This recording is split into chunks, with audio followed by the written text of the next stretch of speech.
The story of Thabo, a journey of struggle, faith, and triumph, dedication to my mother, whose sacrifices shaped me, to my siblings who gave me reason to fight, to every child who sleeps in a leaking mud house. May this story remind you that your dreams are valid. Early life Thabo was the second born of 6 children, raised by his mother in a small Eastern Cape village. Their home was a mud house that leaked whenever it rained. Nights were long and restless, as water dripped through the roof and soaked the floor where they slept.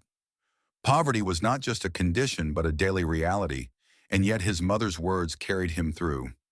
Education is the only inheritance I can give you. Life grew harder when his stepfather died while Thabo was still in high school. His mother's grief was heavy, and Thabo felt the responsibility to step forward to support her and his siblings. At one point, he moved away to live with his grandfather. Their life was even more demanding. He was woken before sunrise to tend to subsistence farming, plowing maize fields, milking cows to make amasi, and herding cattle. He took turns with 3 other boys, which meant they only managed to attend school 3 times a week. During planting season, teachers knew they would arrive late, covered in dust, because the fields had to be worked before lessons could begin. Eventually, Thabo returned to live with his mother, carrying the weight of her sorrow after losing her husband. He became her strength, even as he struggled himself. High school was his refuge, and accounting became his passion. He loved the way numbers balanced, the way they told a story. He dreamed of becoming a chartered accountant, a dream that seemed impossible in a village where most children dropped out before matric. Teachers noticed his determination. Even when fees were unpaid and his name was missing from report cards, one teacher whispered, "You passed, even if the paper doesn't say it." That quiet encouragement kept him going.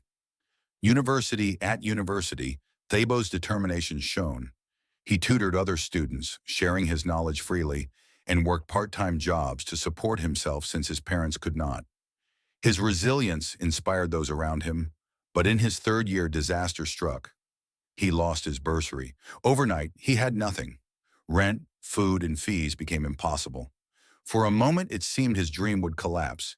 Yet this was when his friends came through. They pooled money, shared meals, and gave him a place to sleep. Their kindness carried him through the darkest season of his life.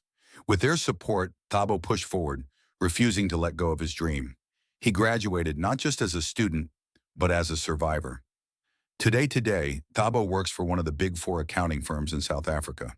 He walks into glass towers and polished shoes, a far cry from the barefoot boy who once trudged through frost to school. His journey is a testament to resilience, sacrifice, and faith. With his first salary, he repaired his mother's leaking mud house and paid for his siblings' school fees. He continues to mentor young students, reminding them that poverty is not the end of the story. He has started a small scholarship fund, helping 3 students each year with uniforms, books, and exam fees. His dream is to grow it into something bigger, a foundation that will ensure no child in his village will ever stand aside when report cards are handed out. Closing reflection, Thabo often reflects on his journey, writing words of gratitude for his mother. "How can I say thank you? When you walked miles to the clinic, carrying me on your back, all you did was love me and I was watching. When you made black tea because there was nothing else, I drank it and I was watching. When the world rejected me, you whispered hope, and I was watching. Now I rise because you never let me fall." Her sacrifices shaped him.